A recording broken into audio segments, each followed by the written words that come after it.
Howdy, Pearl. Have a nice trip into town. No, I didn't. Every place we went, folks stared at us. Well, Pearl, you gotta expect that. Handsome woman like you, dressed to the teeth, showing a pretty ankle, folks are bound to stare. If you ask me, they were staring at this old truck. I know it's mine, Jed, but it just ain't fitting for Beverly Hills. You know what a couple of people yelled at us, Uncle Jed? They yelled, "Get a horse." I reckon they'd stare more at a horse. Jed, why don't you get one of them big, shiny limousines like Mr. Drysdale? Oh, this old truck's right handy for fetching and toting. Need a little polish here and there. Yes, sir. You get you a piece of brick and hone all this rust off of here and then go over the whole thing with coal oil. Say, Uncle Jed, if you was to get yourself one of them there fancy limousines, I could be your chauffeur and drive you around in style. Yeah, you could sit in the back seat all doing it up and folks would think you was a duke or a earl or something. Yeah. Oh, I don't reckon that fool nobody. Besides, I ain't particular anxious to have folks think I'm something I ain't. You're a millionaire. Well, I bet you that's just as good as a duke or earl. All right, get through. Take her around and go to polishing.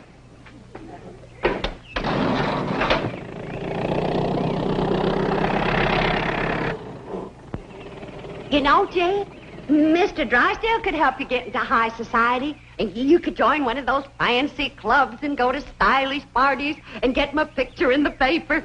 I mean, get your picture in the paper. Well, I don't hanker for high society, Pearl, but if you do, I'll speak to Mr. Drysdale. You tell me that when it comes to society, his wife is one of the first hogs to the trough. It ain't for me, Jed, but it sure would be nice for Ellie Mae. Why, she could be a debutante and have a coming-out party and... What's that?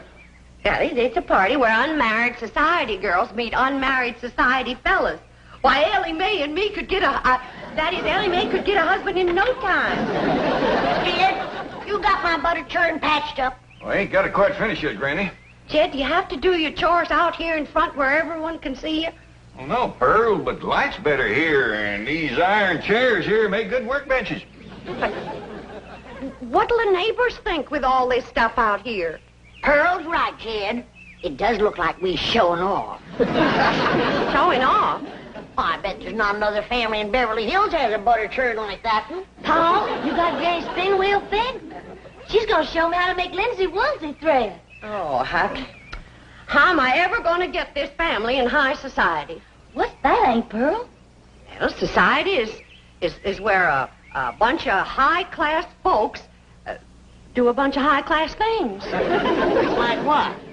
Well, like drinking tea and playing bridge and having parties and getting dressed up and going to the Opry and getting wrote up in the paper. I give up. You can't make silk purses out of sow's ears. If Pearl's so dad blame anxious to drink some tea, I could make her any kind she wants. Some red clover, some slippery elm, or some sassafras. I don't reckon it's the tea so much as who she's drinking it with, Granny. Pearl would like to get in with them society women like Miss Drysdale. Yeah. Pearl always was one to want better than what she could afford. That's Pearl. Too poor to paint and too proud to whitewash.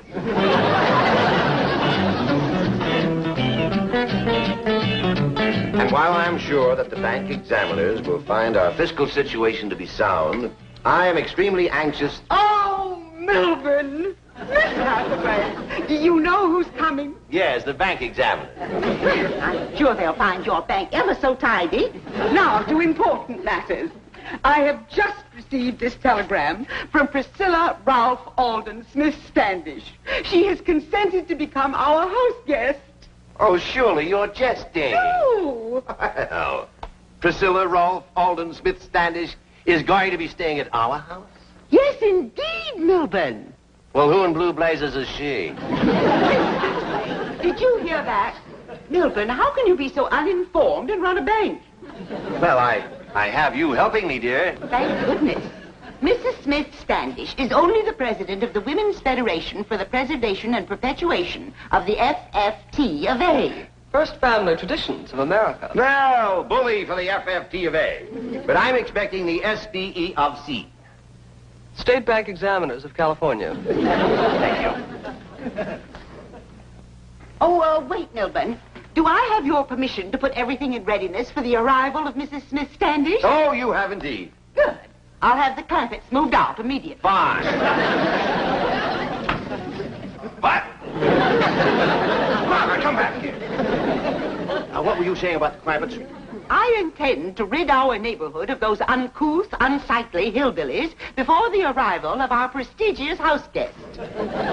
You do, and the president of the FFT of A will be staying at the YWCA with you. When are you going to get it through your head that Jed Clampett's money is one of the pillars of this bank? Mrs. Drysdale, if you'd only take the time to get to know the Clampetts, I'm sure you'd agree that they're basically very fine people. Surely you're not suggesting that I mingle with them socially, introduce my friends to them. No, don't do that. They'll move away for sure. It's obvious that I'll get no understanding or cooperation here. I should have listened to Mother. She warned me against marrying a common bank president.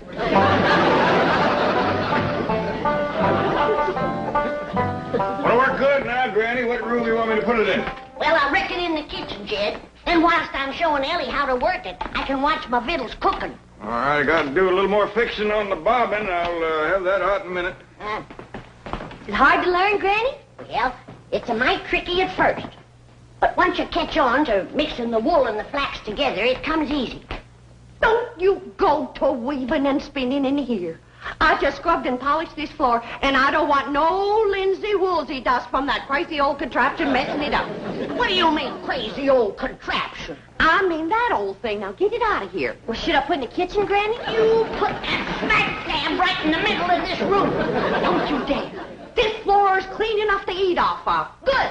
Ellie, fetch my pot of jowls off of the stove. You splatter one drop of jowl juice on this floor, and I'll wrap this spinning wheel around your neck. You touch that spinning wheel, and there'll be more than jowl juice splattered on this floor. You lay a hand on me, and I'll bash you over the head so hard your shoes will have 3 tongues.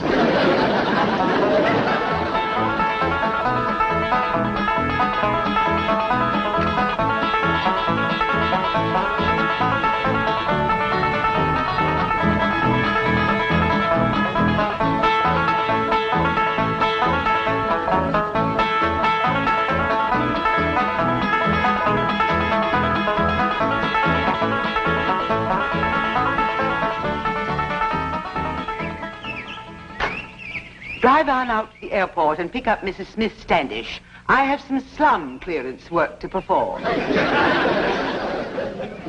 howdy there, Miss Drysdale. Sure is a nice surprise to have you come and visit. Pearl and me was just talking about you this morning. Pearl's got a hankering to get into society, and I says, well, I hear tell when it comes to society, Miss Drysdale's one of the first hogs to the trough. Say, you're looking mighty green around the gills. Come on inside and have a mess of Granny's jowls and sorghum. That'll put you to feeling bushy-tailed. I'm expecting very important company. Priscilla Ralph Alden Smith Standish. Well, bring them along. We got plenty for the whole bunch. Priscilla Ralph Alden Smith Standish is only one woman, and probably the world's greatest authority on colonial history, early American genealogical origins, and 17th and 18th century artifacts. And she is the esteemed president of the FFT of A. Well, we sure would be proud to meet her. I shall call upon every resource to avert such a social catastrophe. Well, thank you very kindly. May I send a truck to pick up this debris? Well, I don't know. I'm sure Granny'd let you use anything you wanted, but I don't think she wants to sell it. I would only want it for the rubbish collector. Yeah, you're right. They make nice gifts, but like I said... enough of this. Time grows short. You are a disgrace to Beverly Hills. You and this pile of junk. Why don't you go back to the woods and live in a cave where you belong? Bravo! My sentiments precisely. You are indeed a disgrace. And the sooner you leave this lovely community, the better. Just a doggone minute, Fatso. You be careful what you say to our Granny. Give her some little kiss. Now, How dare her to say them things about sweet little Granny? Pearl, I hope you ain't in no hurry to get into high society. I just don't think that Miss Drysdale is gonna be too quick about giving you a leg up.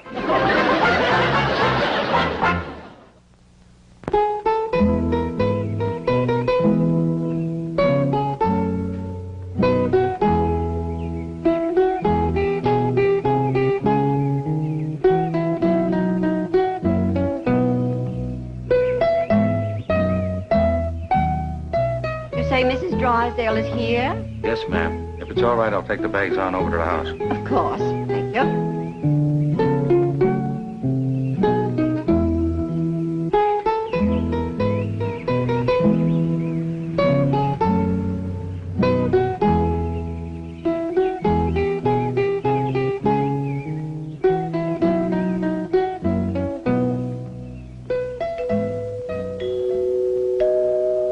There goes that dad-blasted music again.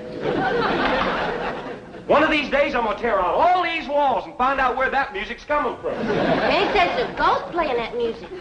Maybe it's the rascal that used to live here. Sure don't know many tunes. He keeps playing the same one over and over again.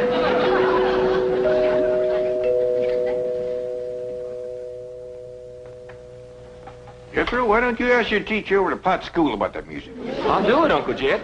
But one thing I know for sure. Somebody's gonna come to that door. They always do when you hear that music. See?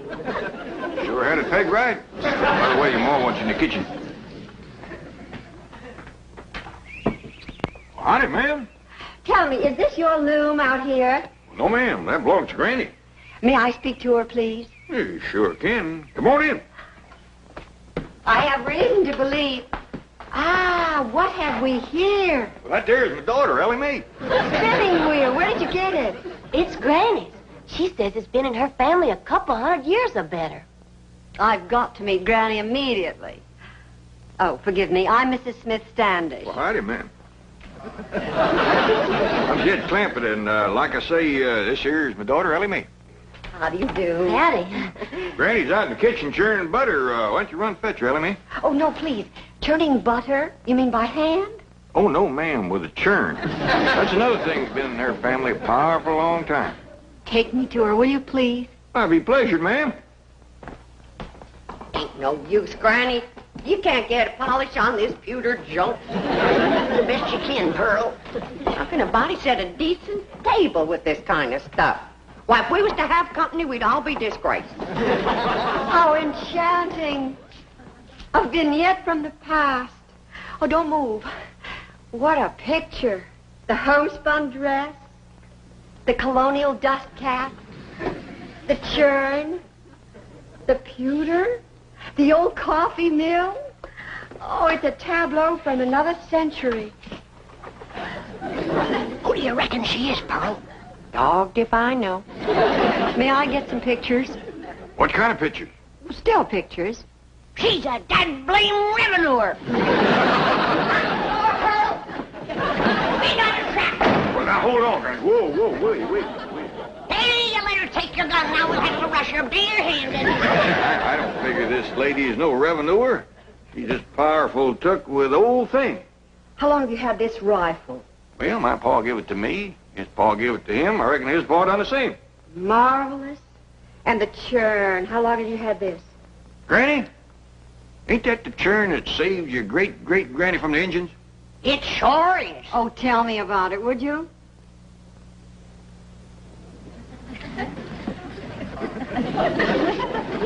Well, my great-great-granny was a toting this churn from the cow barn to the cabin. When two big Indians jumped out of the woods to scalp her. She had beautiful hair, just like mine. Get on with the story, Granny. Well, she was out of sorts to begin with, 'cause it was a hot day, and the butter kept a-melting. And with them two redskins trying to snatch her hair, that riled her up but good. So she yanked up the dasher and she whacked one of them with it. Then she upended the churn over the other one. That old Indian ran out into the woods, all covered with hot, melted butter. He hadn't gone 50 feet when a great big old bar came out of the woods, grabbed that old rascal, and licked him to death. What a wonderful story. From then on, every day that old bar would come around looking for Granny to send him another hot-buttered Indian.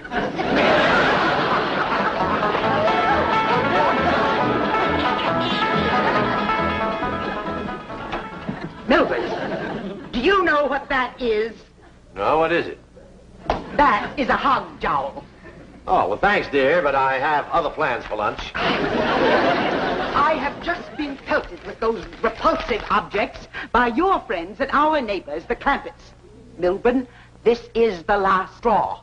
Call out the militia. Have the neighborhood rezoned. Write our congressman. Do anything that's necessary, but get rid of those hillbillies. Oh, Margaret, they're not a bad sort. They're barbarians. And I warn you, Milburn, just as they brought about the decay of Rome, so Beverly Hills will crumble and... Oh, please, Margaret, relax. Oh, you don't understand such things as class war. You're of common birth. But we of the aristocracy have always had to fear the hostility of peasants. I tell you, Milburn, those Clampetts are dangerous. If they'll attack me with hog jowls, think what they might do to a woman like Priscilla Ralph Alden Smith Standish. And she's due to arrive at any moment. Oh, she has arrived, Mrs. Drysdale. Your chauffeur just phoned. He dropped her off at the Clampetts, thinking you were there. Oh, they have her. She's been delivered into the hands of those savages. Well, get those savages on the phone. We'll prove to Margaret that everything is all right. This may be the oldest piece of pewter ever to be found on this continent. Now, I'm just mortified, Mrs. Smith Standish. I've been after Cousin Jed to get rid of all this junk. Now that he has money, I'm going to throw it all out. No, please, it's priceless. Say, Miss Smith Standish, if you like old things, just wait till you get into this trunk. You'll be happy as a heifer in red clover. Marvelous. Unbelievable. Is this your family Bible? Well, no, not anymore. It got too old. Commenced to crisping and flaking off, so they pitched in, got another one about 100 years ago. It's in there in Parliament. Well, I'll get it, Uncle Jed. Hello? Dedicated to Queen Elizabeth. Yes, ma'am. This is Jethro. Mr. Clampett, this is an original Geneva Bible. It's sometimes called the Puritan Bible. 400 years old. Oh, why, yes, ma'am, Miss Hathaway. She's right here. You want on the phone, ma'am? Not now. Tell him I'm all tied up. Hello? Oh, she can't talk right now. She's all tied up in Uncle Jed's trunk. Hello? Hello?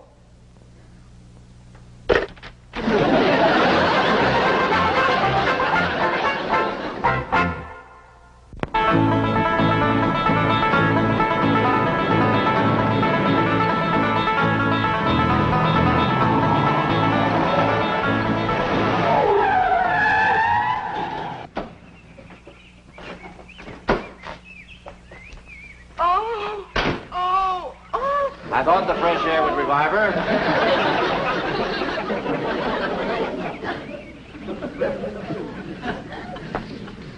Oh, Milburn, what if they've strangled my president? Or she's suffocated in that trunk? Mrs. Drysdale, I am certain the Clampetts would not do violent harm to Mrs. Smith Standish. Jethro has a way of confusing the facts. I can't tell you how thrilled I am to participate in this historical recreation. No, honey, this is what you call spinning. You gotta hold your thread tight. I will. Untie this woman. Madam President, what have they done to you? Milburn, call the police. I want these ruffians seized and hanged immediately. What are you doing? Rescuing you from the grimy clutches of these peasants. Peasants. My dear Mrs. Drysdale, it may interest you to know that I have established almost beyond a doubt that Mr. Clampett here is a direct descendant of the first man to come ashore at Jamestown, Virginia, May 13th, 1607. What? You mean? I mean that when your family and my family arrived on the Mayflower, his family was waiting for them.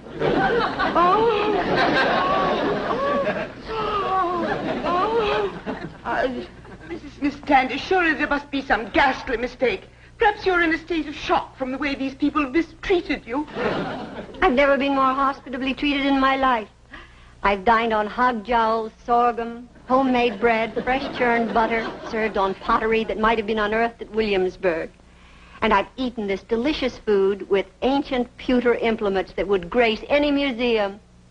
That reminds me, I better go wash them dishes. Oh, Granny, you know, I'm sure that Mrs. Drysdale would consider it an honor and a pleasure if you would permit her to wash these historic dishes. What? Oh, we would indeed consider it an honor, wouldn't you, Margaret? Whatever Madam President says, of course. Well, I better come along and see if I got enough lye soap. Lye soap. How ghastly. Make it myself. You make your own lye soap? Got to. You can't buy it in Beverly Hills. I offered to show Mrs. Drysdale how to make it, but she didn't care to learn. Mrs. Drysdale, am I to understand that you are ignorant of the process by which your own colonial ancestors made their soap? Well, Madam President, Oh, your education is being shamefully neglected.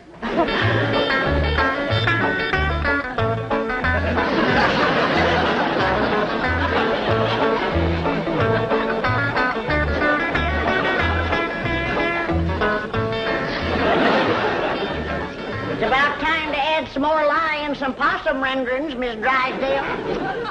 Oh, Mrs. Drysdale, I hope you appreciate the historical significance of this opportunity.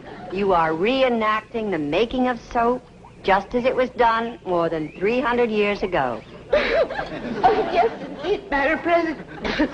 I'm thrilled. She's so happy, she's crying.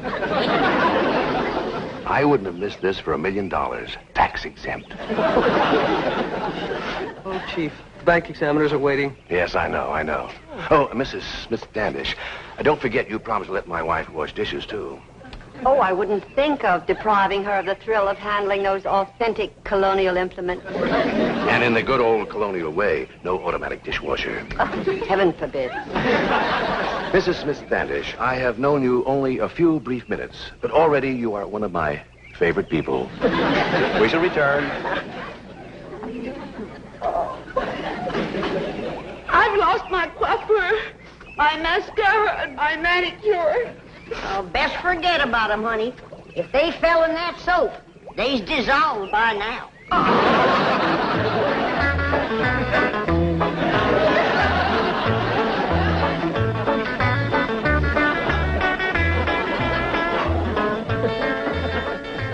How you doing, Miss Drysdale? I can scare you up a few more things to wash if it pleasures you. Oh, no, please. Look what this lye soap has done to my head. Yeah, they is nice and pink and rosy, ain't they? Raw. I don't blame you for cheering. I thought you left. I couldn't tear myself away from the picture of my wife washing dishes. How about that? She's taken to it like a cold hog to warm mud.